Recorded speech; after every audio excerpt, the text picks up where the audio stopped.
Now, a man I'm personally delighted to introduce. He's twice been on the cover of Time magazine, foremost expert in integrative medicine, author of many books, including three of my favorites, The Natural Mind, From Chocolate to Morphine, and Spontaneous Healing. And more recently, he has become the matcha tea maestro. Let's welcome Dr. Andrew Weil.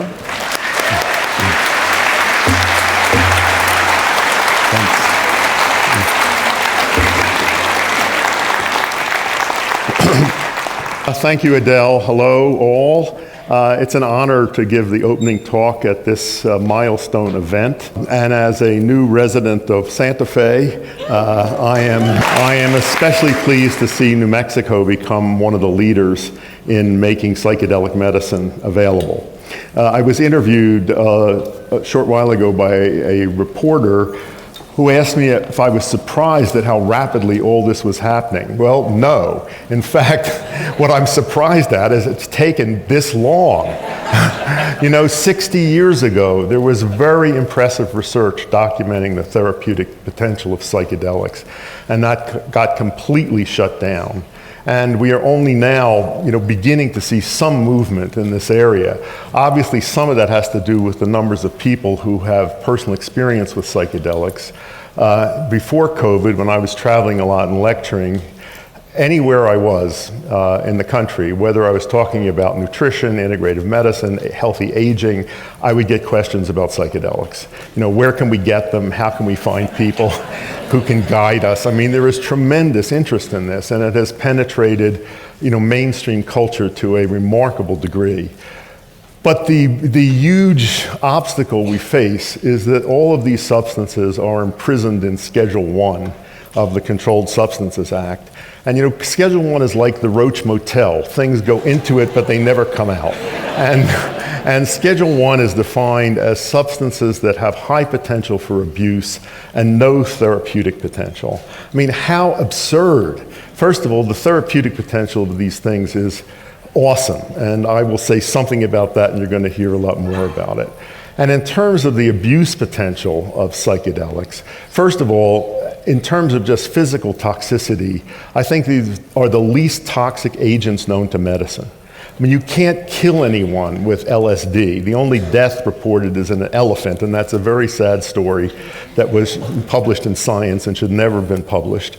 But there is you can't calculate a lethal dose for these agents. Most of the drugs we use in medicine have a dose only 5 or 10 times greater than the therapeutic dose, which produces adverse symptoms and sometimes death. In terms of psychological toxicity, that is entirely a function of set and setting.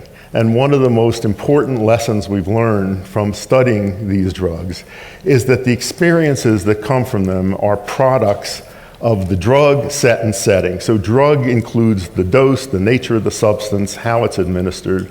Set is the expectations of the person taking it, both conscious and unconscious.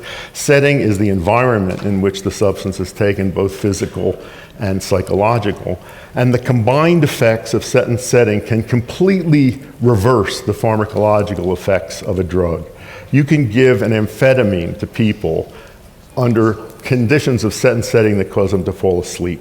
You can give them a sedative drug under conditions of set and setting that cause them to become alert and stimulated. So you cannot underestimate that. And I think that Leary and Alpert were some of the first people to really point out the importance of set and setting in shaping drug experiences. But the good news about that is that you can control the potential for psychological harm by attending to those variables. In crude terms, if you take a high dose of LSD on a New York subway on a day when you were feeling depressed and anxious, you're likely to have a bad trip. If you take this, a reasonable dose in the company of experienced people who are supportive in a supportive environment, which for me would mostly be out in nature, the chances are you'll have a good trip. So I think that concerns about abuse potential of these drugs is very overblown and easily managed, and there is no rationale for having these in Schedule 1. So we should all be working to get them out, because that is a major obstacle to having these become more widely available for therapeutic use. I first took mescaline in 1961, and since then I have had many experiences with all sorts of psychedelics, some horrible, some wonderful. I've tried many different things. I was on Sasha Shulgin's short list for trying new molecules that he made, and some of them were wonderful and some of them were horrible.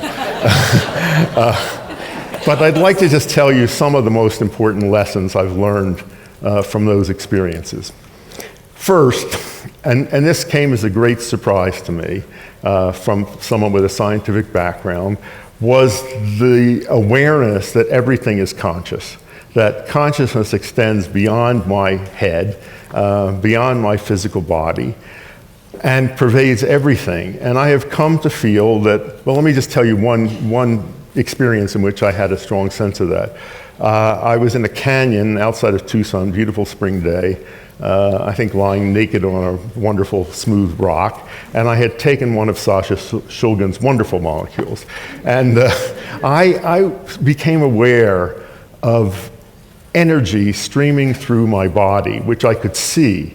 It was brilliant, it was self-luminous, it was corpuscular, it was flowing, and it was self-aware. And it went from me into the rock that I was lying on, into the saguaro cactuses that were growing on the rocks, into everything.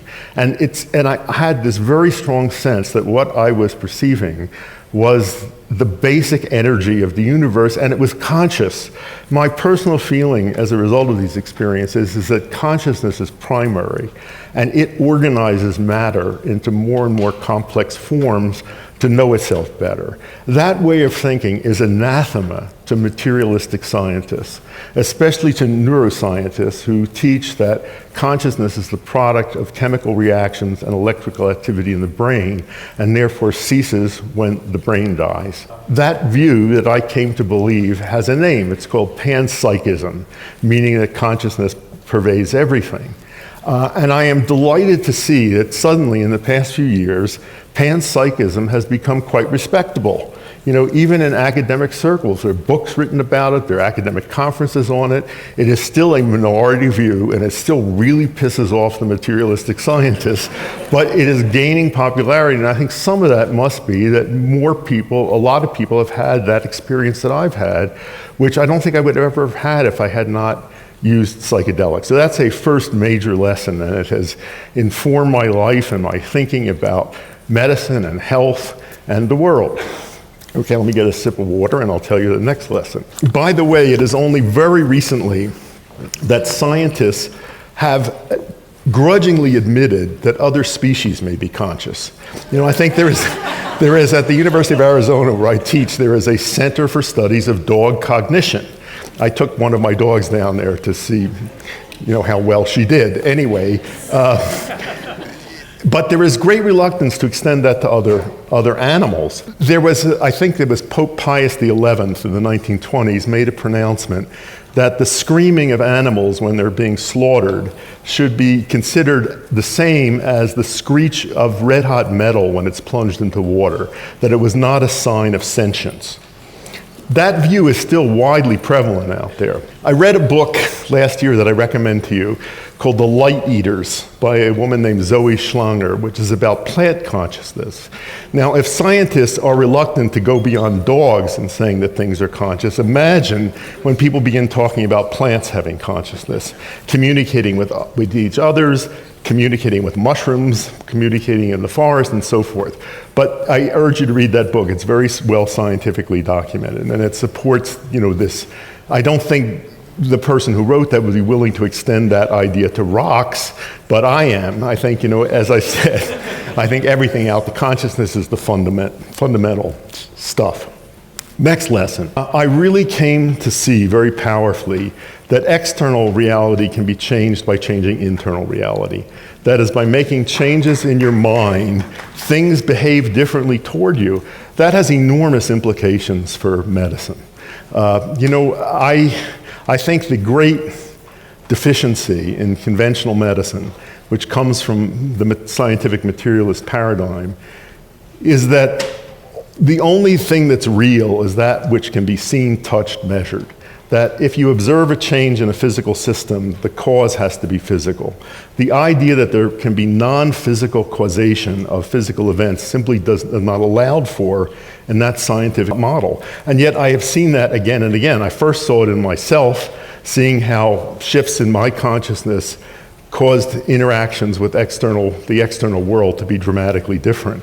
One of the most interesting courses I ever took was a course in medical hypnosis at Columbia University for physicians. And as a result of that, I have come to work closely with clinical hypnotists and refer patients to hypnotherapy. And I've seen just astonishing results from that. But as I say, I think this is one of the great deficiencies in conventional medicine, that although there is probably 3 or 4 decades now of very solid research on mind-body interactions, and there are many therapies based on the assumption that the mind can affect the body, those therapies are very little utilized in conventional medicine, even though they're very cost-effective, time-effective, and even fun for both patient and practitioner. And the problem is conceptual, that it just does not work in that materialistic paradigm. And I've seen this again and again. You'll have to forgive me if you've heard this story before. It's been retold and printed many times. And some years ago, 60 Minutes did a profile on me, not very flattering, and they attempted to ridicule my views on medicine by telling this story, which was how I lost a cat allergy by taking LSD. I grew up being very allergic to cats. If a cat came near me, my eyes would itch and water. If a cat licked me, I'd get hives where it licked me. So I just, I was allergic to cats, so I didn't want them around me. And one day, I think I was 28, I took LSD in a beautiful outdoor setting with some friends. It was a wonderful day. I just felt terrific. And in the midst of this, a cat jumped into my lap. And I had an immediate reaction of defending myself. And then I thought, oh, this is silly. And I relaxed and started petting the cat. I had no allergic reaction, and I've never had one since.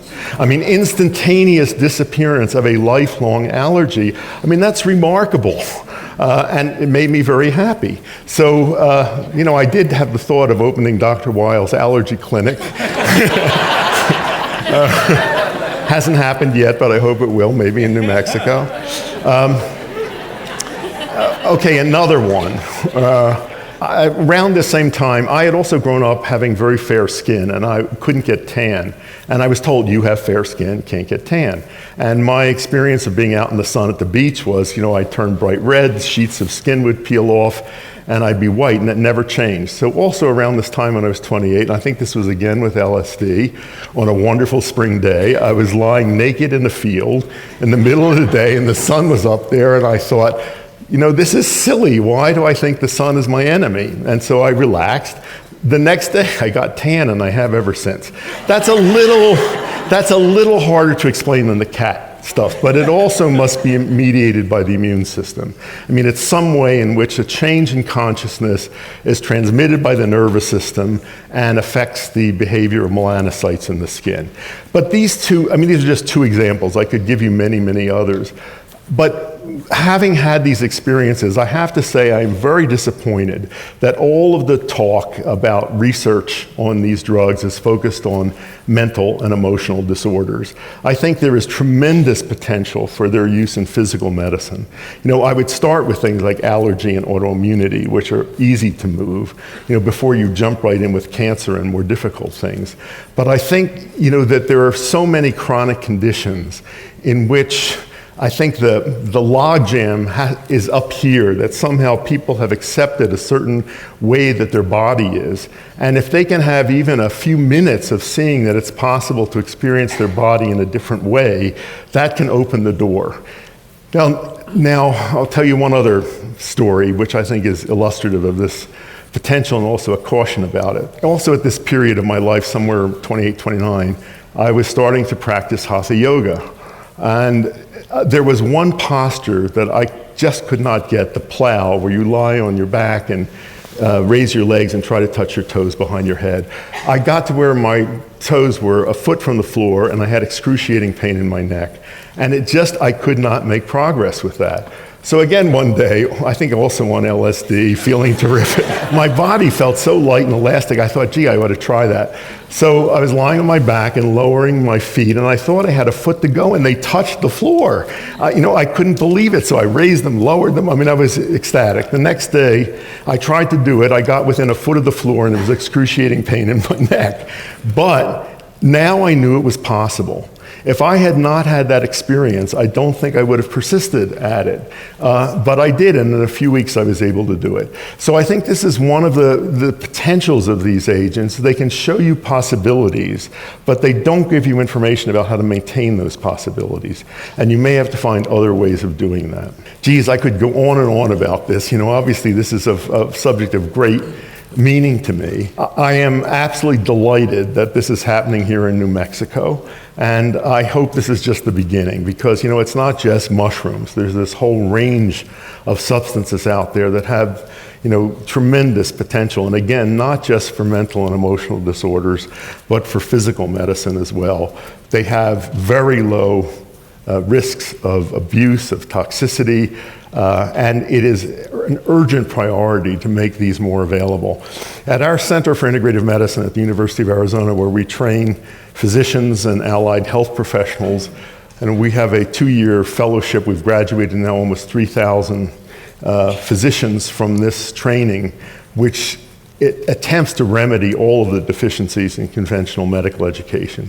So nutrition, mind-body interactions, botanical medicine, all of that. But we get so many requests from our trainees about psychedelic therapy. They want to know about it. They want to know how they can learn to offer this to patients, how they can practice it. This is clearly something whose time has come. I am very hopeful, but as I said to that reporter, no, I'm not surprised at how quickly it's happening. It's not happening quickly enough. And I hope you will all help make that happen more rapidly. So my time isn't up, but I like to talk short and have more time for discussion here. Thank you.